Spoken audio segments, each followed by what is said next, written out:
పూజలందరికి కూడాను మరి మీ పూజలు మీ పునస్కారాలే చేస్తాను ఇన్ని రోజులు కూడా. అన్ని దేవతలు కూడా ఈ చేతుల నుంచి జోడించే మొక్కాను. ఏ దేవత కూడాను నేను బాధలో ఉన్నప్పుడు రాలేదు.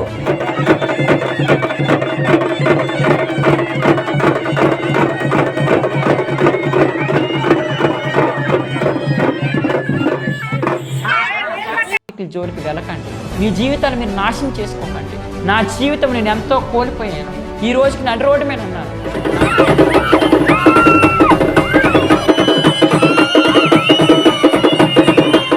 ఒక కొబ్బరికాయకి చుట్టూ బొట్లు బోనాలని పెట్టి ఒక అరటిపళ్ళు పెట్టడం జరిగింది.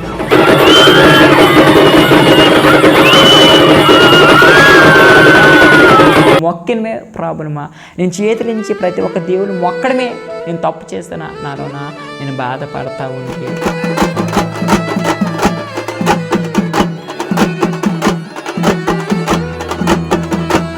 ప్రభువైన యేసుక్రీస్తు ప్రభువారు నా దగ్గరకు వచ్చి నా చేయి పట్టుకుని లేపారు. నా జీవితం మొత్తము మారిపోయింది. అందరికీ వందనాలండి. అద్భుతమైన సాక్ష్యం అందరికీ షేర్ చేయండి.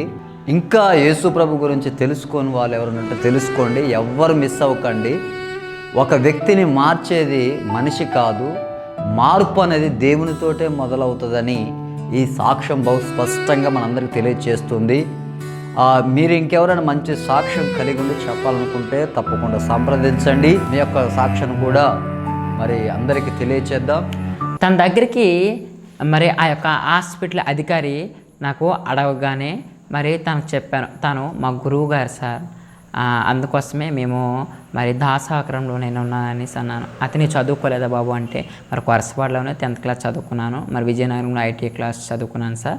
మరి నేను ఓపెన్ ఇంటర్మీడియట్ చేశాను. మరి పని లేక మరి నేను ఒక దీంట్లోగా మరి నాకు అమ్మవారు వరించింది కాబట్టి మరి మా దాసాకరం ఎత్తాను సార్ అని చెప్పాను. అయిపోయిన తర్వాత ఒక పాతపట్నం అమ్మవారి దగ్గర అయితే కలుసుకున్నామో అదే పాతపట్నం అమ్మవారి దగ్గర విడిపోయామండి. మేము విడిపోయిన తర్వాత మరి నేను మా ఇంటికి వచ్చేసాను. చాలా బోర్న ఏడ్చానండి.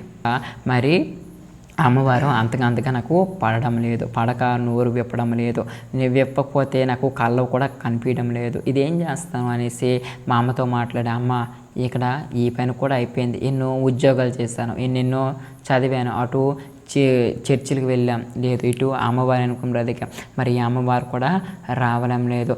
ఏదో ఒక మనిషి కటుడు చేసిస్తే ఆ కట్టుబంధనకి అమ్మవారు అయిపోయింది. ఇదేంటి విచిత్రం, నాకేం అర్థం కావడం లేదు. మనం ఏదో పని చేసుకుందామమ్మ, మరి ఏం చేద్దాం అనేసి అంటే హైదరాబాద్ మేము వెళ్ళిపోవడం జరిగిందండి. హైదరాబాద్లోన మా అక్క ఉంది, మరి మా అక్క దగ్గరికి మేము వెళ్ళిపోవడం జరిగింది. హైదరాబాద్లోన మరి మేము వెళ్ళిపోయిన తర్వాత ఏం జరిగిందంటే మరి అక్కడ ఒక హాస్టల్లోన మా అక్క పెట్టించిందండి. హాస్టల్లో పెట్టించగానే మరి అక్కడ నేను కూరగాయల కటింగ్కి జాయిన్ అవ్వడం జరిగింది. మా అమ్మ ఇళ్ళల్లో అక్కడ ఉన్న హాస్టల్లో లేడీస్ హాస్టల్లో మరి రూములు తుడుస్తూ వత్తడానికి మా అమ్మ పనికి వెళ్ళడం జరిగింది. మరి జరుగుతూ ఉంటే మరి అదే సందర్భంలోన నేను ఈ యొక్క దాసుడితోటి గొడవ అయిపోయింది కదా, విడిపోయాం కదా పాతపట్నం అమ్మవారి దగ్గర, మరి విడిపోయాం కాబట్టి మేము కలుసుకోలేమో అనేసి మేము అనుకున్నాం కదా. ఇకన నేను అక్కడ నుంచి ఇల్లు కదిలి వచ్చేగానే మరి ఏం జరిగిందంటే ఈ హాస్టల్లోనే నేను జాయిన్ అవ్వగానే మరి ఇక్కడ పని చేసుకుంటూ ఉంటే అక్కడికి 2 వారాలు పోయిన తర్వాత తిను పెద్ద బొట్టు పెట్టుకొని వర్ర వస్త్రాలు ధరించి నా పక్కన కూర్చొని మాట్లాడుతున్నట్టు నాకు అనిపించిందండి. అనిపించగానే నేను తులుకు పడుతూ లేచిపోయి మరి ఆ తెల్లవారింటికి వాష్రూమ్ వెళ్తే వాష్రూమ్ ద్వారా బ్లీడింగ్ అయిపోతూ ఉండేదండి. బ్లీడింగ్ అయిపోతూ ఉంటే ఇదేంటిది నాకు ఇంత గట్టిగా బ్లీడింగ్ అయిపోతూ ఉన్నది, ఇదేంటిది నాకు తినేందుకు కలకు వస్తామన్నాడు, ఏంటో నాకు అర్థం అవ్వలే. అయితే ఆ సమయంలోన నాకు కొద్దిగా మళ్ళీ స్టమక్ పెయిన్ లాగడము, నాకేంటి అర్థం కావడం లేదు, నా కడుపు అంతా ఉబ్బరంగా ఉంది, నాకు ఏమవుతుంది, నాకు ఏదేదో పిచ్చి పిచ్చి కళ్ళు వస్తాయి ఏంటి అనేసి మరి అక్కడ కూడాను ఒక 2-3 నెలల వరకు నాకు నిద్ర పట్టలేదండి. నిద్ర పట్టపోయేసరికి నేను ఏడుస్తూ ఉన్నాను.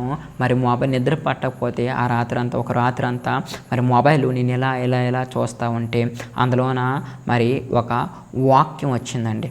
మరి దేవుని యొక్క వాక్యం ఒకటి వచ్చింది. ఏంటంటే ఆ వాక్యము 118వ కీర్తన 8వ వచనం అంటే చక్కగా దేవుడు నాతో ఆ రోజు నుంచి మాట్లాడడం ప్రారంభించాడనమాట.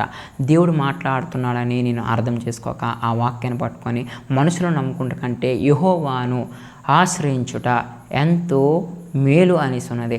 ఇదేంటి ఈ వాక్యం నాలో వచ్చింది, ఇన్ని చూస్తున్నాను కదా, ఈ వాక్యం నా హృదయానికి బాగా గుచ్చుతూ ఉంది. ఏంటి ఈ వాక్యం నన్ను ఎందుకు వచ్చింది, నేను ఏ మనుషులు బట్టి మోసపోయాను, ఎవరిని బట్టి నేను మోసపోయాను అనేసి నేను ఆలోచిస్తూ మరి దీని గురించి ఎంక్వైరీ చేస్తే ఇది దావీదు కీర్తన, దావీదు భక్తుడు మరి రచించినటువంటి కీర్తన అనేసి ఇది ఉంది. ఇది అంతా చర్చించిన తర్వాత ఈ వాక్యం నాకు అర్థం కాలేదు.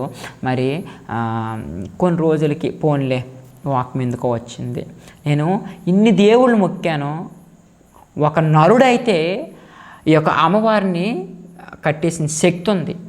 మరి అమ్మవారు కట్టేస్తే ఆ యొక్క మనిషిని బాగు చేయడానికి మరి ఆ టైంలో అమ్మవారు రాదు. కానీ మరి యేసు ప్రభు వారికి నేను కొద్దిగా ప్రార్థన చేసుకుంటే బాగుంటుంది, నేను స్వస్థ పొందుకుంటానేమో నాలో నేను అనుకొని కొద్దిగా ప్రార్థన మొదలుపెట్టి చేసుకుంటూ ఉండి మరి ఇక్కడ పనులు చేయాలి కదండి ఈ హాస్టల్లో. మరి ఈ పనులకి కొద్దిగా అలవాటు అయిపోయి ఆ పనులు కూరగాయలు కటింగ్ చేసుకుంటూ ఉండి పూర్తిగా మళ్ళీ ఈ యొక్క ప్రార్థన, ఈ యొక్క వాక్యం మర్చిపోయాను. దేవుడు మాట్లాడడం ఈ ఒక మర్చిపోయిన తర్వాత మళ్ళీ అక్కడికి అమావాస్య పున్నము ఆ టైంలోన మళ్ళీ తిను కలకొచ్చాడండి. కలకొచ్చి నా మీద పడుతూ అటు ఇటు తిరుగుతూ లెగు అంటూ వచ్చే మన విలేజ్కి అంటూ ఈ మాటలు వినబడతా ఉంటే నేను గంభీరంగా బెదిరిపోయి ఏకనా నేను 3 గంటల టైంలో చూసుకుంటే నా ప్యాంట్ అంతా నానిపోయిందండి బ్లీడింగ్తో నానిపోయి ఉంటే ఇదేంటి ఇది నాకు తెలియకుండా బ్లీడింగ్తో నానిపోయింది అనగానే మా చుట్టుపక్క అబ్బాయి కూడా ఒరే నీ బ్లీడింగ్తో నానిపోతుంది ఏమైందిరా హాస్పిటల్ ఏమని చూపించుకో. అక్కడ ఉన్న మరి ఆ సార్ గారిని నేను చెప్పాను, సార్ నాకు బ్లీడింగ్ అవుతుంది సార్, బ్లడ్ మోషన్స్ అవుతుంది, ఎందుకు నాకు అర్థం కాలేదు సార్, హాస్పిటల్కి వెళ్దాం అంటే మరి నేను మా విలేజ్లో కార్తికేయ హాస్పిటల్లో చూపించుకున్నాను కదా, అక్కడ వాళ్ళ సీటీ ఉంది కదా, ఆ సీటీ బట్టి మాత్రలు తెచ్చుకొని వేసుకుంటామన్నా అయినా నాకు తగ్గడం లేదు. అక్కడికి కొన్ని రోజులు పోయిన తర్వాత మరి ఈ యొక్క దాసుడు ఉన్నాడు కదండి, నేను చెప్పాను గురువు అనేసి, తను మక్కకు ఫోన్ చేసి తను ఏమన్నాడంటే, అమ్మ మీ తమ్ముడు ఎక్కడున్నాడు అనేసి అంటే, మా అక్క అనేది మరి హైదరాబాద్లోనే ఇక్కడ కూరగాయల కటింగ్ పెట్టానండి, ఉన్నాడు పని చేసుకుంటున్నాడు. అవునా, ఏదో ఒకసారి ఫోన్ ఇవ్వంటే నేను ఫోన్ అందుకున్న తర్వాత తను ఏమన్నాడంటే, నువ్వు నన్ను విడిచిపెట్టడమే కాదు దేవతలను విడిచిపెట్టేస్తావు, కొండంత దేవుణ్ణి విడిచిపెట్టేస్తావు, నువ్వు హైదరాబాద్లో పట్టుకొని తిరగతానవా అనేసి నాకు మాట్లాడాడు. అయిన తర్వాత నేను రావడం లేదు, తిరిగి మళ్ళీ పూజలు చేయడం లేదనేసి ఇదంతా నువ్వు చేస్తానవా అనేసి అప్పుడు నేను అర్థం చేసుకున్నానండి. తన దగ్గర చాలా సుదర్శక్తులు ఉన్నాయని అప్పుడు నేను నమ్మాను. అంతవరకు కూడాను నా సొంత వ్యక్తే అనేసి నేను నమ్మిన వ్యక్తిని అప్పుడు నేను అర్థం చేసుకున్నాను. దీని నుంచి ఎలా బారి నుంచి పడాలి, దీని నుంచి నేను ఎలా బయటపడాలి, తిని శుద్ర పూజలు చేస్తూ ఉన్నాడు, నేను ఎలా బయటపడాలి, నా కంటికి నిద్ర పడడం లేదు, కునుకు పడడం లేదు, ఈ యొక్క బొట్టు పెట్టుకుని కనబడతా ఉన్నాడు, నా స్టమక్ పెయిన్ వస్తూ ఉన్నది, నేను ఎవరి దగ్గరికి వెళ్తే బాగుపడతాను ఏంటి అనే సందర్భంలోన నేను ఏడుస్తూ మరి ఇంకొక వాగ్దానం నా దగ్గరకు వచ్చిందండి. అదే మొబైల్ చూస్తూ ఉన్నాను కదా, మరి ఆ రోజు మరి ప్రభువు మనుషులను నమ్ముకుంటే కంటే యెహోవాను ఆశ్రయించుట ఎంత మేలు అని ఇచ్చారు. ఈసారి 115వ కీర్తనలోన మరి ఏం చెప్తా ఉన్నాడంటే, మరి నువ్వు ఇన్ని రోజులైతే మొక్కావు కదా విగ్రహాలని, అవి చెవులుండి అవి వినడం లేదు, నీ మొర ముక్కులుండి అవి వాసన చూడటం లేదు, నోరులుండి అవి పలకడం లేదు, గొంతుకులుండి అవి మాట్లాడటం లేదు. చూడు, నేను నీ పక్కనే ఉన్నాను, నీకు తోడై ఉన్నానని ప్రభువు నాతో మాట్లాడుతూ ఉన్నాడు. ఆ క్షణంలో ఎవరు మాట్లాడుతున్నారో లేకపోతే నా మనసు నాకు అబద్ధం చెప్తుందో ఏమో అనుకొని నేను మోకరించి, ప్రభువా నీకు ఇష్టమైతే నీ సాక్షి బిడ్డగా బ్రతకాలనుకుంటాను, నన్ను బ్రతికించి ప్రభువా అనేసి నేను ప్రార్థన చేసుకోవడం మొదలుపెట్టానండి. ప్రార్థన చేసుకుని మొదలుపెట్టిన తర్వాత మరి నేను ఎక్కడైతే ప్రార్థన చేసుకుంటా ఉన్నానో ఈ యొక్క దురాత్మలన్నీ కూడాను ఈ యొక్క గురువు గారికి మరి ఏం చేస్తా ఉన్నాయో అక్కడ తను చిన్న గొడవలు మరి మొదలుపెట్టాడు. తను ఒక సుధర్పూజ చేస్తే మన ప్రయోజనం లేకుండా గొడవలు అయిపోతాయండి. అటువంటివన్నీ విభజించిన తర్వాత అక్కడి నుంచి అండి అక్కడి నుంచి నేను నా బాధలు ఎక్కువైపోయిన తర్వాత హైదరాబాద్లోని జవహర్ నగర్ అనే ఏరియాలోన మరి మా నాన్నగారు వాళ్ళ అక్కగారు ఉన్నారు కాబట్టి తనకు ఫోన్ చేసి వాళ్ళ ఇంటికి వెళ్ళిపోవడం జరిగింది. ఇక్కడ మా అమ్మని మా అక్కని, అక్క మీ ఇద్దరు ఉండండి, పని చేసుకోండి, నేను మరి వాళ్ళ దగ్గరికి వెళ్ళిపోతాను అక్క అంటే, ఒరే ఎందుకురా ఏదో పని చేసుకోరా ఇక్కడ నుంచి వెళ్ళకంటే, లేదక్క నా ఒంట్లో ఏమీ బాగాలేకపోతుంది నేను వెళ్ళిపోతానంటే మరి అక్కడికి వెళ్ళడం జరిగింది. వెళ్ళిన తర్వాత మా నాన్నగారు వాళ్ళ అక్కగారికి మొత్తం ఈ స్టోరీ అంతా చెప్పానండి, పోసకొచ్చినట్టు మొత్తం. అమ్మమ్మ ఈ పరిస్థితి అయింది. మా నాన్నగారు వాళ్ళ అక్క ఏమన్నదంటే, ఆ పర్లాకిండోడికి పట్టుకున్నావు, నిమ్ముకు పోగెట్టాడు, మెడకి నాగరం చుట్టాడు, కాలుకి పట్టీలు ఎట్టాడు, కాలుకు బొందులు ఎట్టాడు అని మురిసిపోనవు, ఈ రోజుకి నీ సొంతంగా వరించిన అమ్మవారిని నువ్వు దూరపరుచుకున్నావు, అమ్మవారు అది చేతుల్లో ఉండిపోయిందిరా, ఇప్పుడు ఎక్కడరా అమ్మవారు కాపాడకపోతే మనం ఏమవుతాంరా, ఏట్రా నీకే పరిస్థితి అనేసి నేను ఆవిడకి ఒకే మాట అన్నాను. అమ్మమ్మ, ఒక మనిషి ఒక దేవతను కట్టు బంధనం చేసిస్తే బంధన అయిపోతే మరి దేవతకున్న శక్తికి బలం ఏదమ్మమ్మ, మరి ఆవిడకి బలం లేనట్ట అంటే ఆవిడ అంటది, ఒరే అమ్మవారు నీ వెనకే ఉంటుందిరా, కానీ నీ ఒంటి మీదకి రాకుండా సుద్ర పూజలు చేస్తా ఉన్నారు అనేసి నేను అన్న. మరి నాకు కొలిసిన దేవత వెళ్ళి మరి ఆవిడకి ఏదో చెయ్యాలి కదా, ఆవిడ సత్యమైన తల్లి అయితే ఏదో చెయ్యాలి కదా, ఆడికి ఏదో చేసి మరి విడిపించాలి కదా నాకు, మరి తనలో శక్తి లేదేమో ఆమె. మరి ఇప్పుడు ఏమనుకుంటున్నావురా అనేసి అంటే నాకు ఏం చేయాలో అర్థం కావడం లేదంటే, మరి ఈ హైదరాబాద్ ముసాపేట అనే ఏరియాలో వాన్రాయ్ దుర్గం ఉంది, నేను అక్కడ తీసుకుని వెళ్తాను పద అన్నది. నేను ఒకే మాట్లాడాను, నేను దాసులందరికీ చూసేసాను, అందరి దగ్గరికి వెళ్ళాను, నేను ఎవరెవరికో ఫోన్లు చేశాను, దీని నుంచి వాళ్ళందరూ అన్నారు మరలా నువ్వు ఆ పర్లాకిండి దాసులు కాలు పట్టుకుంటే నువ్వు బాగుపడతావు కానీ మరి బాగుపడవనేసి అన్నారు. అయితే అమ్మమ్మ ఈ సమయంలో నేను చెప్తున్నాను ఏంటంటే, ఆడి కాలు బతుకున్న బదులు నేను దేవుడు కాలు పట్టుకోవడం బెటర్.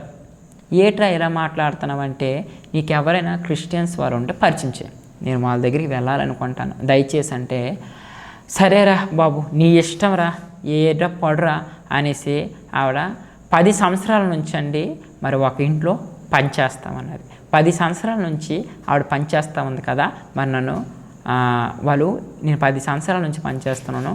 వాళ్ళు ఇంగ్లీష్లో ప్రార్థన చేసుకుంటారు, నాకు అర్థం అవ్వదురా, కానీ నీకేం అర్థం అవుతారా అంటే, నాకు ముందు పట్టుకొని వెళ్ళిపో, వాళ్ళు ఏ ప్రార్థన చేసుకుని ఏ భాషలు చేసుకొని నాకు పట్టుకొని వెళ్ళిపో అంటే నేను వాళ్ళ ఇంటికి వెళ్ళడం అని జరిగిందండి. వెళ్ళిన తర్వాత నా బాధలన్నీ చెప్పి నేను మొబైల్లోనే మరి నా ఇష్టం అంతా నేను ఎలా బ్రతికాను, నేను బైబిల్ ట్రైనింగ్ ఇలా బయటకు వచ్చాను అనేసి అవన్నీ చెప్పిన తర్వాత వాళ్ళు అన్నారు, బాబు సరే నువ్వు ఇన్ని సంవత్సరాలు యేసు ప్రభు వారికి ఎలా నమ్ముకున్నావో, నీకెవరు టీచింగ్ చేస్తారో మాకు తెలియదు, కానీ మేము ఒక 3 క్వశ్చన్స్ అడుగుతాము, ఈ 3 క్వశ్చన్స్కి నువ్వు సమాధానం చెప్పండి సార్ అంటే, మొదటి క్వశ్చన్ ఏం అడిగారంటే వాళ్ళు, బాబు యేసు ప్రభు వారు నిజమైన దేవుడని నువ్వు అంగీకరిస్తావా? నేను అంగీకరిస్తానయ్యా అనేసి అన్నాను. ఇంకా రెండో క్వశ్చన్ ఏం అడిగారంటే, బాబు యేసు ప్రభు వారు నీ యొక్క పాపాన్ని అంతటా తీసి నిన్ను విడుదల చేయాలనుకుంటున్నాడు, నీ యొక్క పాపం మొత్తం ఒప్పుకుంటావా అనేసి అన్నారు. ఇదేంటి అది నా పాపం ఒప్పుకోమంటారు, నేనేం పాపం చేశానండి అనేసి అంటే వాళ్ళు అన్నారు, బాబు ఇన్ని రోజులు కూడా విగ్రహారాధనలో ఉండిపోయావు, ఇన్ని రోజులు కూడా ట్రాన్స్జెండర్లో ఉండిపోయావు, ఇన్ని రోజులు కూడా నువ్వు వ్యభిచారం చేస్తే బతుకుతా ఉన్నావేమో, ఇన్ని రోజులు కూడా నువ్వు తప్పుడు పనులు చేసి ఉన్నావేమో, అవన్నీ ఒప్పుకో అనేసి అన్నారు. అంతే సరేనండి ఈరోజు ఒప్పుకుంటాను అనేసి అన్నారు. మూడో ప్రశ్న ఏమన్నారంటే, నువ్వు దేవుని మందిరానికి వెళ్ళాలనుకుంటున్నావా? సరేనండి అయ్యగారండి నేను వెళ్ళాలనుకుంటున్నాను అనేసి అన్నాను. వాళ్ళు వాళ్ళ దగ్గరుండి మోకరించి ప్రార్థన వాళ్ళ చేతుల నుంచి 2 భార్యాభర్తలు కూడా ప్రార్థన చేస్తూ ఉన్నారు. దేవుడు ఆ సమయంలోన ప్రార్థన చేస్తూ ఉంటే నాతో మాట్లాడుతూ ఉన్నాడు, బిడ్డా నేను చేపట్టుకొని నడిపిస్తాను, నువ్వు నడుస్తావా? నడుస్తాను ప్రభువా అనేసి నేను అనుకుంటా ఉన్నాను. ఆ రోజు నుంచి అక్కడ ఆ యొక్క అయ్యగారు ఆ యొక్క అమ్మగారు ఏంటంటే వాళ్ళిద్దరు కూడా డాక్టర్స్ అండి. కిమ్స్ హాస్పిటల్లోన మరి తను యొక్క డాక్టర్ హైదరాబాద్లో ప్యారడైజ్ దగ్గర కిమ్స్ హాస్పిటల్లో తను ఎముకల డాక్టర్గా మరి తను పనిచేస్తూ ఉన్నాడండి. పనిచేస్తూ ఉండి నన్ను మరి యొక్క ప్రార్థన చేసేటప్పుడు ఆ యొక్క ఫుల్ గాస్పెల్ అనే చర్చ్కి కుక్కడపల్లి అనే ఏరియాలో వాళ్ళు పంపించడం జరిగింది. అక్కడ 3 వారాలండి నేను మా అమ్మమ్మ వారి ఇంటి నుంచి మరి యొక్క నేను చర్చ్కి వెళ్ళమని జరిగిన తర్వాత మరి అక్కడికి నేను అలాగా ఆ యొక్క పాస్టర్ గారు కొద్దిగా నేను కోలుకోవడం జరిగిన తర్వాత తను కలకు రావడం కూడా ఆఫ్ చేశాడు, కొద్ది బ్లీడింగ్ కూడా ఆగింది. అక్కడ నుంచి కొద్దిగా నేను కోలుకున్న తర్వాత నేను ఏదో పని చేసుకోవాలి కదా, మరి నా బతుకు తెరువు కోసం నేను ఎలా బ్రతకాలి, ఏదో ఒక పని చేయాలా. మళ్ళీ వాళ్ళని సంప్రదించినప్పుడు వాళ్ళు ఏమన్నారంటే, బాబు మరి మా హాస్పిటల్లోనే మరి నువ్వు వడ్డించే కార్యక్రమం అంటే స్టీవార్డ్గా ఉండడానికి అరేంజ్ ఉంది, నేను వాళ్ళతో మాట్లాడుతానంటే, సరే మాట్లాడండి నేను జాయిన్ అవుతాను అనేసి అన్నాను. జాయిన్ అవుతాను అంటే వాళ్ళ వెంటనే నన్ను చేర్చుకున్న తర్వాత మరి మా అమ్మమ్మ వాళ్ళ నుంచి నేను అప్ అండ్ అవుతా ఉన్నాను. మరి కిమ్స్ హాస్పిటల్లో అయితే వర్క్ చేయొచ్చు, కానీ హాస్టల్ ప్రొవైడ్ కావాలంటే 10 days మరి అప్ అండ్ డౌన్ అవ్వాలండి. ఎందుకంటే ఒక హాస్పిటల్లో మనము వెంటనే తీసుకోవాలి, ఎందుకంటే ఎవరు ఎక్కడి నుంచి వచ్చారో వారు ఎంక్వైరీ చేస్తారు. అయితే ఈ 10 రోజులు కూడా నేను మరి ఒక 5 రోజుల వరకు వెళ్ళి వస్తూ ఉన్నాను. 6వ రోజు ఏం జరిగిందంటే, నన్నైతే యేసుప్రభువారు రక్షించారు. నేనైతే స్వస్థత పొందుతూ ఉన్నాను, బలపడతా ఉన్నాను.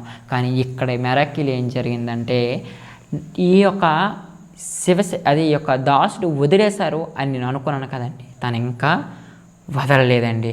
వదలకుండా మరి మా చుట్టాలందరూ కూడా హిందూసే, మా అమ్మమ్మ వాళ్ళందరూ కూడా హిందూసే కాబట్టి మా అమ్మమ్మ వాళ్ళ చిన్న కూతురు మరి తనకి తను కళ్ళలోకి వెళ్ళి గొంతు పీసుకున్నట్టు, కాళ్ళకి తను పక్కన కూర్చున్నట్టు కళకొచ్చాడు. అంటే ఎర్రటి వస్త్రాలతో బొట్టు పెట్టుకున్నట్టు. తిను తులుకు బెదిరిపోయి లేచి తెల్లవారింటికి, సంతు ఎందుకో మీ గురువు గారు నాకు అనిపిస్తున్నారు, ఎందుకో ఏమో ఒకసారి ఎందుకు కనబడుతున్నాడో నువ్వు ఫోన్ చేసి కనుక్కో అనేసి. నా దగ్గర ఫోన్ నెంబర్ లేదు పిన్ని, నేను ఇప్పుడు డ్యూటీకి వెళ్ళాలి, నేను వెళ్ళి వచ్చిన తర్వాత మాట్లాడతాను అనేసి అన్నాను. నేను సాయంత్రంకి డ్యూటీ నుంచి రాగానే అండి తన మంచం చుట్టూ మా చుట్టాల బంధువులు అందరూ కూడి ఉన్నారు. ఏమైపోయింది అనేసి నేను లోపలికి వెళ్ళగానే గుండె దడదడా కొట్టుకుంటున్నది. లోపలికి వెళ్ళగానే మరి మా పిన్ని మంచం మీద పడి ఉంది. వాళ్ళందరూ అన్నారు, సంతు నువ్వేం నేర్చుకున్నావో మీ గురువు గారి దగ్గర, నువ్వేదైనా శుద్ర పూజలు నేర్చుకున్నావో లేకపోతే చిల్లంగి చేతబడితనం నేర్చుకున్నావేమో అన్నీ మా దగ్గర ఒప్పుకో, నీకు ఎక్కడో పట్టుకుని నేను బాగు చేస్తాం నాన్న, నిన్నేమి అన్నా ఒప్పుకున్నాను. నేను ఎంతో బోర్ నేర్చి నేను తన దగ్గర ఏమీ నేర్చలేదమ్మమ్మండి. నేను నేర్చిన వ్యక్తులు అయితే అదే పూజలు పునస్కారాలు చేసుకుని డబ్బు సంపాదిస్తాను కదా. నేను ఏదో నేర్చిన వ్యక్తిని అయితే డబ్బు గట్రా నేను సంపాదిస్తాను కదా, నేను ఎందుకు అమ్మమ్మ నేను ఇలాగ అయిపోతానంటే వాళ్ళు అన్నారు, లేదు సంతు నువ్వేదో నేర్చున్నావు కదా. అక్కడ మంచం మీద పడుకుని ఆవిడ నా దగ్గరికి వచ్చి నా కాలు పట్టుకొని, సంతు నేను నీ తల్లిలాడుతాను కదా, నీకు ఒక ముద్ద పెట్టాను కదా, నువ్వు కంపల్సరీగా ఒప్పుకో, నువ్వేమైనా చేతబడుతనం నేర్స్తే మేము కంపల్సరీగా బాగా చేస్తామని. నేను ఒకటాను, పిన్ని ఇన్ని రోజులు కూడాను మీతో సరదాగా ఉన్నాను కానీ ఏ రోజైనా మీకు ఏదైనా అన్నానా? మరి తను కళ్ళలో కనబడుతుంటే నేనేం తనకు ఫోన్ చేసి వాళ్ళ ఇష్టాసారం తిట్టడం అని జరిగిందండి ఫోన్ల ద్వారా. జరిగిన తర్వాత అప్పటికి తను ఊరుకోలేదండి. ఊరుకోక ఏం చేశాడంటే మా చుట్టాల బంధువులు గొడవలు ఎట్టించేశాడనమాట. తను ఒక పూజ పునస్కారం వదులుతూ ఉండి గొడవలు ఎట్టించిన తర్వాత ఈ చుట్టాల బంధువులు అందరూ నా మీద పడి, నువ్వు 30 సంవత్సరాల నుంచి హైదరాబాద్లో బ్రతుకుతున్నావు, ప్రశాంతంగా మనశ్శాంతిగా బ్రతుకుతాను, నువ్వు వచ్చి నుంచే గొడవ సంతు, నువ్వు మా ఇళ్ళకి మా ఇంటి చుట్టుపక్కలకి నువ్వు రాకు అని చెప్పారు. రాకు అంటే ఎక్కడికి వెళ్ళాలా ఏం చేయాలా అర్థం కాక మరి ఈ డాక్టర్ గారు ఉన్నారు కదా వాళ్ళ ఇంటికి వెళ్ళి నా పరిస్థితి అంతా చెప్పానండి. చెప్పిన తర్వాత వాళ్ళు అక్కడ మరి ఒక హాస్టల్ని ప్రొవైడ్ చేస్తారా చేరనేసి ఒక హాస్పిటల్లో అడిగారు. వెంటనే అబ్బాయిని చేర్చుకుంటూ మా హాస్టల్కి వచ్చామండి అనగానే హాస్టల్కి వెళ్ళిపోయానండి.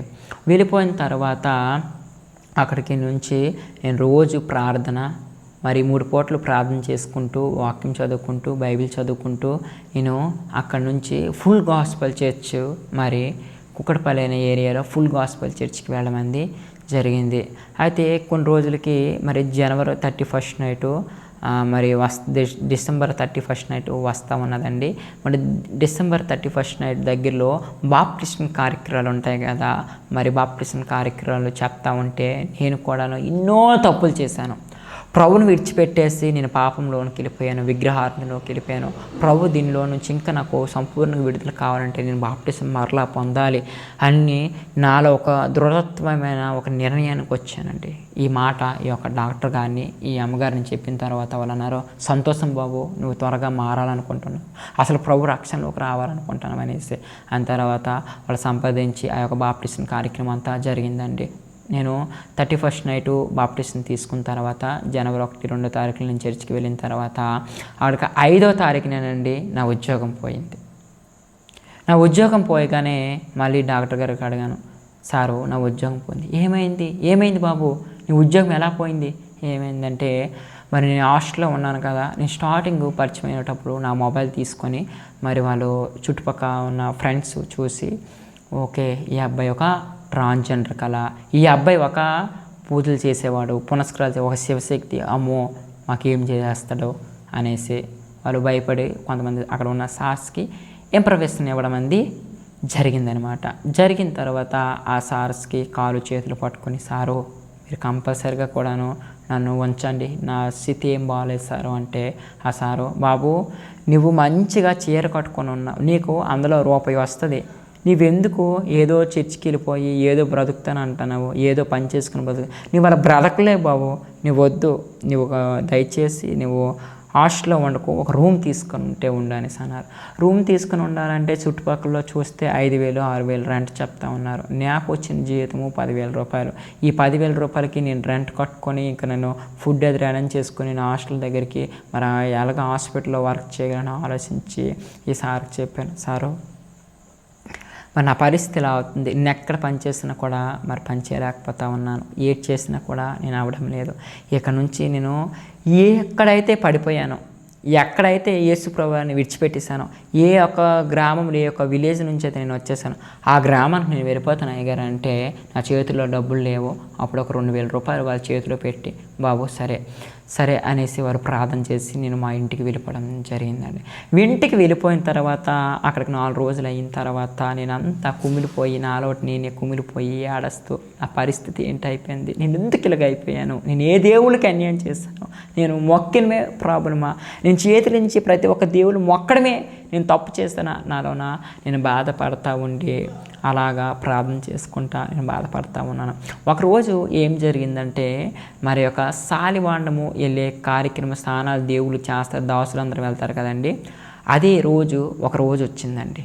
రోజు రాగానే మళ్ళీ ఈ అమ్మవార్లన్నీ కనబడము, ఎఫెక్ట్ అవ్వడం మనకు జరుగుతూ ఉన్నది. అయ్యో నా ప్రార్థన నేను బాప్టిజం పొందుకున్నానే, నా ప్రభావం ఇంకా ఇవేంటి, ఈ యొక్క శక్తులు ఎందుకు కనిపిస్తాయి అనేసి ప్రభువుతో నేను మాట్లాడుతూ దెబ్బలాడుతూ ఉన్నాను.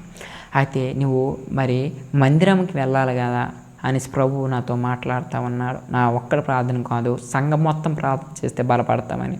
అయితే నేను మా సొంత church Andhra Baptist church Korasavada గ్రామంలో ఉంది కాబట్టి దానికి వెళ్ళాలని నా సంఘాన్ని ఎంతో దూరపరిచాను. అసలు మా చర్చిని ఎంతో నేను బాధ పెట్టేశాను, సంఘస్థులందరినీ నేను బాధ పెట్టాను, ప్రభువా నన్ను క్షమించు అనేసి ప్రభువుని ప్రార్థన చేసుకొని మరి అక్కడ మరి ఏ ఒక్క సంఘ పెద్దలైతే ఉన్నారో, ఏ అనిల్ మేసర్ ఉన్నారో అనిల్ సార్ ఫోన్ చేసి, సారు నేను చర్చికి రావాలనుకుంటున్నాను సార్ అంటే, ఫస్ట్ పాస్టర్ గారిని కలుగుతాను. ఏమంటారంటే పాస్టర్ గారిని కలిశాను. పాస్టర్ గారు అన్నారు, బాబు నా చేతుల్లో ఏమీ లేదు, మరి సంఘ పెద్దలు ఏం చెప్తుందని. మరి సంఘస్థులందరూ పెద్దలందరూ కలిసిన వాళ్ళు అన్నారు, నువ్వు ఇప్పుడు చర్చికి రాకు, కొన్ని రోజులు ఆగాలన్నారు. ఇదేంటిది, నేను చర్చికి రావాలనుకుంటున్నాను కదా, ఎందుకు నన్ను ఆగమంటారు, ఏమైపోయింది అనుకునే సందర్భంలో ఏం జరిగిందంటే మరి అక్కడ కొన్ని రోజులు ఆగానండి. మళ్ళీ నాకు ఈ విగ్రహారాధనలన్నీ కనబడుతూ ఉన్నాయి, నేను ఎలాగైనా మందిరికి వెళ్ళిపోవాలా అనేసి మళ్ళీ అనిల్ సార్ ఫోన్ చేస్తే, సార్ నేను ఎలాగని చర్చికి వస్తానంటే, నువ్వు కొన్ని రోజులు ఆగు, పరిస్థితులు ఏమీ బాగాలేవు సంతు, నువ్వు కొన్ని రోజులు ఆగంటే తన మాట నేను వినకుండా ఏదైతే అయ్యింది. దేవుని మందిరంకి వెళ్ళడానికి ఒకళ్ళ పర్మిషన్ కావాలా, దేవుని మందిరంకి వెళ్ళడానికి ఒకళ్ళ ఆటంకం పెడతా ఉంటారా, దేవుని మందిరంకి నేను వెళ్ళగానే వెళ్ళిపోవాలి. నా హృదయంలో దృఢంగా పెట్టుకొని నేను ఆ రోజు చర్చికి వెళ్ళడం జరిగింది. చర్చికి వెళ్ళేటప్పుడు అండి ఆ రోజు ఒక సంఘటన జరిగింది. ఏంటంటే ఆ ముందు ఆదివారం ముందు రోజు ఏం జరిగిందంటే, ఎవరో ఒకరు ఒక కొబ్బరికాయకి చుట్టూ బొట్లు బోనాలని పెట్టి అక్కడ ఎవరో పూజ ఒక కొబ్బరికాయ ఒక అరటిపళ్ళు పెట్టడం జరిగిందనమాట. జరిగితే ఒక ఆవిడ గురించి సాక్ష్యం చెప్తా ఉన్నారనమాట. చెప్తా ఉంటే అక్కడ చర్చి సంఘస్థులందరూ కూడాను ఇన్ని రోజుల వరకు మనకు జరగలేదు, మన చర్చిలో ఎటువంటి పరిస్థితి కూడా అలా రాలేదు, సంతోషు మన చర్చికి వచ్చాడు కాబట్టి ఈ పూజలు పునస్కారాలన్నీ ఈ మధ్యం చేశాడు కాబట్టి ఈడే చేశాడు అనేసి నిందన వేశారు. నిందన వేయగానే నాలో నేను చాలా బాధపడ్డానండి. చర్చిలో ఉంటూ దుఃఖం పారేస్తూ ఉన్నది, ఏడుస్తూ ఉన్నది. ప్రభువా నీ సన్నిధికి వచ్చానని నాకు ఈ మాటల నేనే తప్పు చేశాను ప్రభువా, నాకే నీకు ప్రభువా అనేసి నేను బాధపడతామండి. ఇంటికి వెళ్ళిపోయి నిజంగా అయ్యో నేను యేసు ప్రభు వారు కూడా నమ్ముతా ఉన్నాను కానీ ఎందుకు నాకు ఈ పరిస్థితి జరుగుతూ ఉందనేసి నాలో నేనే కుమిలిపోతా ఉన్నాను. అయితే ఈ చర్చ్ కాకపోతే ఎక్కడైనా చర్చ్ ఉంటుంది, నేను వెళ్తాను అనేసి మరి అక్కడికి ఆ వారం అయిపోయిన తర్వాత నెక్స్ట్ వారం ఇంకో చర్చికి వెళ్దామని నిర్ణయించుకున్నాను కదా. ఈ మధ్యలో ఇంకో మా పక్క విలేజ్లోనే ఒక చర్చ్ ఉందండి.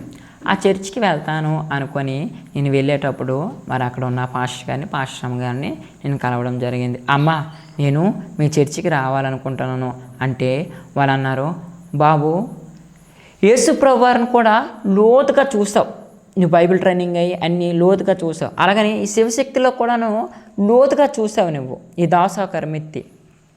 మీకు ఒక మాట చెప్తాం, డబ్బు ధనము సంపాదించుకొని పైకి రా, అప్పుడేదో ఒకటి ఆలోచిస్తాం. ఇప్పుడు నువ్వు ఏ ఒక శివశక్తిలో కంటిన్యూ అయిపోయావు, ఏ ఒక చీర కట్టుకొని ఉన్నావో నువ్వు అదే కంటిన్యూ అయిపోయి నీకు రూపాయి వస్తుంది. యేసు ప్రభు అనుకుని నువ్వు ఉన్నావనుకో నీకు ఒక రూపాయి రాదు అనేసి వాళ్ళు మాట చెప్పారు. ఇదేంటి ఈ మాటలు చెప్తా ఉన్నారు అనేసి అంటే వాళ్ళకి అడిగితే వాళ్ళు ఒక వీడియో చూపించారండి. క్రైస్తవుల మీద చాలామంది కూడా దాడులు చేస్తూ ఉన్నారు.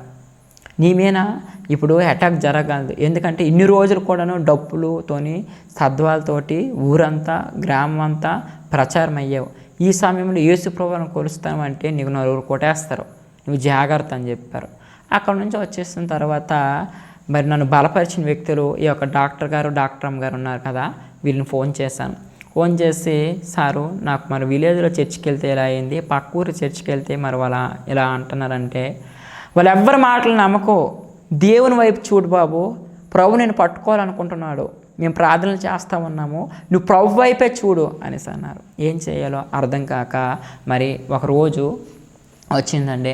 వచ్చిన తర్వాత ఈ అమ్మవార్లన్నీ కూడా నేను కొద్దిగా బెంగపడతా ఉన్నాను కదా, బాధపడతా ఉన్నాను కదా, మళ్ళీ అటాక్ అయిపోయిన తర్వాత ఈ అయ్యగారిని ఒకసారి ఫోన్ చేసి, సారు ఇవి అటాక్ అయిపోతున్నాయి, నాకు ఏవో దురాత్మలు మళ్ళా పడుతున్నాయి సారు అంటే, ఇవేం బాధపడకో, ఖమ్మం అనే ఏరియాలో ఒక అయ్యగారు ఉన్నారు, ఫోన్ నెంబర్ ఇస్తాను, అక్కడ నుంచి కూడాను భద్రాచలంలో ఎస్తేరు దేవదాలు అనేసి ఒక అమ్మగారు ఉన్నారు, ఇద్దరు ఫోన్ నెంబర్లు ఇస్తాను, నువ్వు ఫోన్ చేయి బాబు. ఫోన్ చేసిన తర్వాత వాళ్ళు ప్రార్థన చేస్తారు అంటే వాళ్ళకి ఫోన్ చేయడం జరిగింది. వాళ్ళు ఫోన్లోనే నేను ప్రార్థన చేయించుకుంటామన్నాను. వాళ్ళు ఎస్తేరు దేవదాలని హెబ్రోన్ చర్చ్ తరపున ఆవిడ ప్రార్థన చేయగా నిజంగా ఆవిడ గొప్ప ప్రార్థన శక్తి పరురాలండి.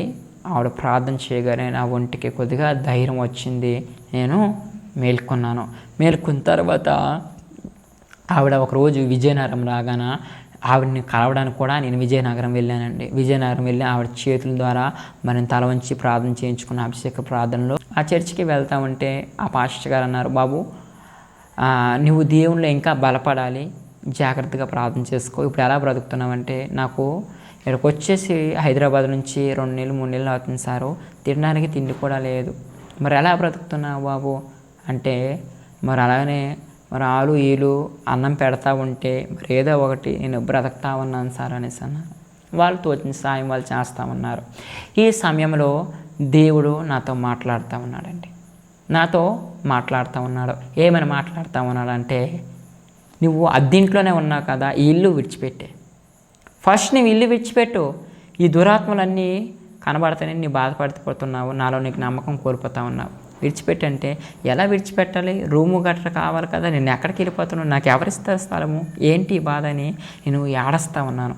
ఏడ్చిన క్రమంలోన ఏం జరిగిందంటే ప్రభు అన్నారు, నువ్వు చుట్టూ చూడు, నీ ఇంటి చుట్టూ చూడంటే నా చుట్టూ చూస్తే నేను అయితే ఈ విగ్రహ శక్తుల ద్వారా అంటే వస్తువులు గట్రా కొనుక్కున్నానో ఇవన్నీ కనబడతా ఉన్నాయి. నాలో ఒక నిర్ణయం వచ్చింది, నేను కట్టుకున్న చీరలు, మరి నేను వేసుకున్న బట్టలు, మరి నేను ఉంచుకున్న ఈ యొక్క వస్తువులు నా దగ్గర ఉన్నా కూడా అవి నా తలలో తిరుగుతూ ఉన్నాయి. నేను ఇల్లు మారిపోవాలంటే కొద్దిగా ఇవన్నీ అమ్మేస్తే కొద్దిగా అప్పు కూడా నేను తీర్చుకుంటాను అనేసి ఇవన్నీ సామాన్లు కూడా అమ్మేశానండి. ఏమి అమ్మేశానంటే వాషింగ్ మిషన్, ఫ్రిడ్జ్, ఇట్లాంటివన్నీ వస్తువులు కూడా నేను అమ్మడం అంటూ జరిగింది. నా దగ్గర ఒక బీరువాడి చీరలు అండి, పట్టు చీరలు, ఇవన్నీ కూడా చిలుకు చీరలు, పట్టు చీరలు, లంగావాణీలు, ఇవన్నీ కూడా నేను మరి ప్రజలకు పంచిపెట్టేసి అమ్మేసి అక్కడ ఖాళీ చేసేసి మరి అమ్మిన కొద్దిగా డబ్బులతోటి నేను ఇల్లు మారడం అని జరిగింది. బలపరచడానికి మరి ఎవరూ లేక ఒంటరిగా ఉండి ప్రార్థన చేసుకుంటూ మరి పాటలు పాడుకుంటూ ఉండేవాడిను. ప్రతిరోజు కూడాను నేను ఏ పాటలు పాడుతానంటే, నాకు ఆంధ్ర క్రైస్తవ కీర్తనల పాటలు అంటే ఇష్టం అండి. ఆ పాటలు మాత్రమే నేను పాట పాడుకుంటూ మరి దేవుని వాక్యాలు చదువుకుంటూ మరి ప్రార్థన చేసుకుంటూ గడుపుతుండేవాడిను. అయితే అక్కడికి 1 నెల 2 నెలల మాసాలు అయిపోతూ ఉన్నది. మన దగ్గర డబ్బులు కూడాను అయిపోతూ ఉన్నాయి. లేని సమయంలో ప్రభుకి ఒక రాత్రి అడిగాను, ప్రభువా నేనేం చేయాలో అర్థం కావడం లేదు. నేను ఉద్యోగాలకి మళ్ళీ ట్రై చేస్తాను, కానీ నాకు ఏ ఉద్యోగం కూడా సెట్ కావడం లేదు ప్రభువా. మరి నీ చిత్తము నీ ప్రణాళిక ఏమై ఉన్నది? లోకంలో ఉన్నవాడు కంటే నాలో ఉన్నవాడు గొప్పవాడు. నేను నమ్ముతున్నాను ప్రభువా, నువ్వు లోకంలో ఉన్న దేవత కంటే నా హృదయంలో ఉన్న దేవుడు కాబట్టి నువ్వు గొప్పవాడు ప్రభువా, నువ్వే నాకు కావాలా, నువ్వు తప్ప నాకు ఈ లోకంలో ఎవరు వద్దు ప్రభువా అనేసి నేను ఒక తీర్మానం చేసుకున్నాను. అపోస్తుడైన పౌలు మరి ఒక తీర్మానం కలిగి ఉంటారు కదండి. క్రీస్తు అయితే క్రీస్తు కొరకు బ్రతుకుతే ఎంత మేలు, చావు అయితే ఎంత మేలు, బ్రతికితే ఎంత లాభం అనేసి ఒక అపోస్తుడైన పౌలైతే ఎటువంటి తీర్మానం కలిగి వచ్చాడో నేను అటువంటి తీర్మానం ఈరోజు కలిగి యేసు ప్రభువారి గురించి నేను ఇన్ని పూజలు పునస్కారాలు చేశాను కదా. ఒక మాంత్రికుడు అంటే అమ్మవారికి ఒక బంధన వేసేసి మరి రాకుండా ఒంటి మీదకి చేయగలడు, కానీ యేసు ప్రభువారు మనల్ని పట్టుకుంటే ఏ ఒక్క మాంత్రికుడైనా కూడాను బంధన వేయలేడండి, మనలో తీసివేయలేడు. అమ్మవారి శక్తిని అయితే తీసేని వ్యక్తి కానీ శక్తి వాడికి ఉంటుంది, కానీ నాలో ఉన్న శక్తి వాడు తీయలేడు. ఎందుకంటే లోకంలో ఉన్న దేవత కంటే నాలో ఉన్న దేవుడు చాలా గొప్పవాడు. ఆ దృఢత్వంతో నేను ముందుకి నడుచుకుంటూ పోతూ ఉన్నాను. ఆ రోజు ప్రార్థన చేస్తూ ఉంటే ప్రభు నాతో మాట్లాడుతూ ఉన్నాడు, నేను పైకి ఎక్కుతాను. ఎక్కడైతే నువ్వు పడిపోయావో, ఏ గ్రామంలో అయితే నువ్వు చితికిపోయావో ఆ గ్రామంలోనే నీకు సాక్షి బిడ్డగా నిలబడతానని నాకు దేవుడు మాట్లాడుతూ ఉన్నాడు. మాట్లాడుతూ ఉన్న సమయంలో కొన్ని రోజులకండి మళ్ళీ నాకు బ్లీడింగ్ అవుతూ ఉన్నది. ఏంటిది, కొత్త ఇంటికి వచ్చాను, ఇల్లు కూడా మారిపోయాను, చాలా దగ్గరికి వచ్చినాయి, బ్లీడింగ్ అవుతూ ఉన్నది ఏంటి అనేసి. అయితే మరి మా దగ్గరలో ఉన్న కార్తిక హాస్పిటల్ చూపిస్తే వాళ్ళు కొన్ని మెడిసిన్స్ రాసి ఇచ్చారు. మరి అక్కడ కాదు, ఇంకొక హాస్పిటల్ చూపిద్దాం అనుకుని మరి నేను శ్రీకాకుళంలోనే పార్దు అనే హాస్పిటల్కి వెళ్ళమని జరిగిందండి. జరిగిన తర్వాత వాళ్ళు చూపించిన తర్వాత వాళ్ళు అన్నారు, బాబు నీకు ఈ బ్లీడింగ్ ద్వారా మరి కాయలు కాసేసాయి, దానికి ఆపరేషన్ జరుగుతుంది, నువ్వు చేయించుకుంటావా? అయ్యో నాకు బ్లీడింగు అప్పుడు తను మాంత్రికుడు నాకు శుద్రపూజలు చేయడం ద్వారా మరి బ్లీడింగు అయిపోతూ ఉంది కదా, దాన్ని బట్టి లోపల నాకు కాయలు కాసేసాయండి. కాయలు కాసేస్తే ఈ ఆపరేషన్కి సుమారు మరి 20,000 రూపాయలు ఖర్చు అవుద్దని ఆ డాక్టర్ గారు చెప్పారు. 20,000 రూపాయలు ఖర్చు అవుద్దా, నా దగ్గర లేవే, ఏం చేస్తాను? గవర్నమెంట్ హాస్పిటల్ చూపించుకున్నామంటే ఏం చేస్తారో, మా అన్నయ్య కూడా గవర్నమెంట్ హాస్పిటల్ తిప్పి చనిపోయాడు కదా, ఆ భయంతో మేము ప్రైవేట్ హాస్పిటల్ చూపించడం జరిగింది. నేను ప్రభువుకు ఒక నిర్ణయానికి వచ్చాను, ప్రభువా నా దగ్గర రూపాయి లేదు, నిన్ను ఎవరిని అడగాలి? నువ్వు తప్ప నాకు ఎవరున్నారు ప్రభా, ఈ లోకంలో ఎవరు లేరు ప్రభా, నా తండ్రి నాయన నువ్వే వనదేవుడు నా ప్రభా, నా మనసులో నా హృదయంలో అనుకొని మరి ఆపరేషన్ థియేటర్కి నేను చేయించుకుంటానని మాట ఇచ్చిన తర్వాత వాళ్ళు ఆపరేషన్ థియేటర్కి తీసుకుని వెళ్ళారు. ఆపరేషన్ థియేటర్కి తీసుకుని వెళ్ళగానే ప్రభుకి మాట్లాడుతూ ఉన్నాను, ప్రభువా నిజమైన దేవుడు అయితే, నువ్వే వనదేవుడు అయితే, నిజమైన దేవుడైతే, సాక్షాత్మైన దేవుడు అయితే నువ్వు నాతో ఈరోజు మాట్లాడాలా అనేసి నాలో ఒక తీర్మానం కలిగి వచ్చాను. తీర్మానం కలిగి వచ్చిన తర్వాత ఆపరేషను మరి ట్రీట్మెంటు వాళ్ళు నాకు నడుముకి మొత్తిచ్చి మరి ఆపరేషన్ ట్రీట్లోకి వెళ్ళి వాళ్ళు ఆపరేషన్ చేస్తూ ఉన్నారు. ప్రభువు చక్కగా నాతో ఆ క్షణం మాట్లాడారండి. ఎలా మాట్లాడారంటే ఆ అనుభూతి మీతో పంచుకొని ఆశపడతా ఉన్నాను. ఎలా అంటే, ప్రభు ఇదిగో ఇటుపక్క చూడు అంటే ఎండిపోయిన చేపలు కనిపిస్తూ ఉన్నాయి, ఇటుపక్క చూడు అంటే పచ్చని పొలాలు కనిపిస్తాయి, అటుపక్క చూడు అంటే బస్సులు కార్లు అనేవి వెళ్ళిపోతూ ఉన్నాయి.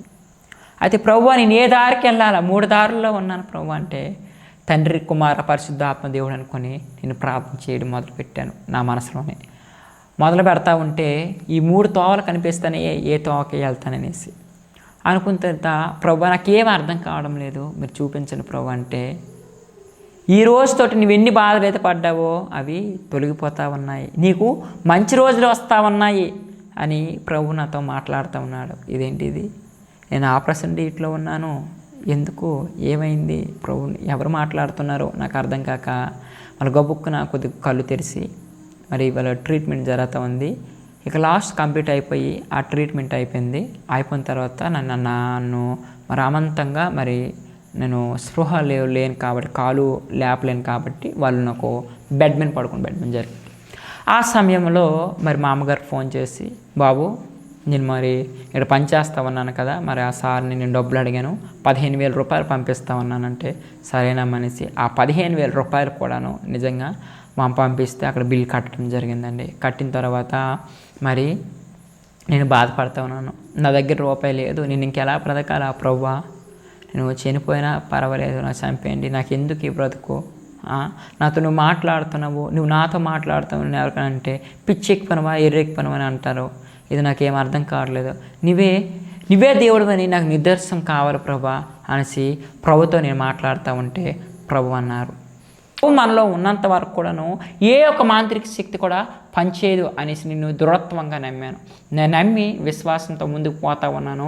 దేవుడే నన్ను పోషిస్తూ ఉన్నాడు. మీరు చాలామంది కూడా మా శ్రీకాకుళం జిల్లాలో ఎక్కువగాను ప్రజలందరూ కూడాను దాసులు అంటే పిచ్చండి. ముఖ్యంగా నా యొక్క సాక్ష్యం వాళ్ళకి వెళ్ళాలని నేను అనుకుంటా ఉన్నాను. ఈరోజు ఏం చెప్తా ఉన్నానంటే, శ్రీకాకుళం జిల్లాలో ఉన్న ప్రతి ఒక్కరు కూడా నేను చెప్తా ఉన్నాను, మరి ఎక్కువగా మా గొల్లోలు ఉంటారండి, వాళ్ళందరూ కూడాను దాసులు అంటే పిచ్చి పడిచేస్తారనమాట. వాళ్ళందరూ కూడా ఒకటే చెప్తా ఉన్నాను, మీరు ఏ దేవుడు పూజిస్తున్నారో పూజించుకోండి, కానీ చెప్పిన మాట ఒక విషయం వినండి, ఈ యొక్క దాసులు మాంత్రికుల జోలికి వెళ్ళకండి, మీ జీవితాలు మీరు నాశనం చేసుకోకండి.